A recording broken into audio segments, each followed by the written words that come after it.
Planning to study A-level history and tackling the Tudors? You know the basics: Reformation, Bloody Mary, Armada.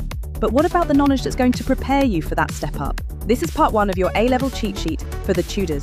And we start with Henry VII, a man who won the crown on the battlefield and then had to figure out how to keep it. Winning the Battle of Bosworth in 1485 was the easy part for Henry Tudor.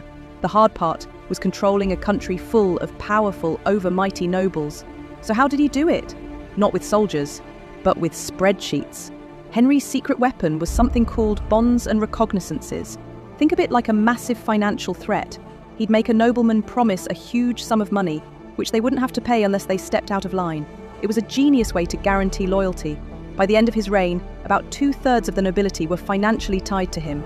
It wasn't just about saving money, it was about power, but threats still came. You'll need to know about the pretenders, Lambert Simnel and Perkin Warbeck, who both claimed to be a long-lost heir.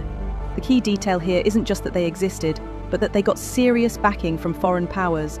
This shows how fragile Henry's international position was. He had to prove constantly that he was the rightful king. To enforce all this, Henry used a special committee, the council learned in the law. Led by the infamous Empson and Dudley, this wasn't a normal court. It was a powerful and often brutal instrument of the king's personal power, bypassing the usual legal system to enforce his will.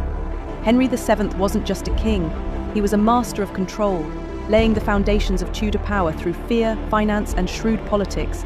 This leads us nicely onto this guy. Look out for part 2, which will deep dive into Henry VIII's reign.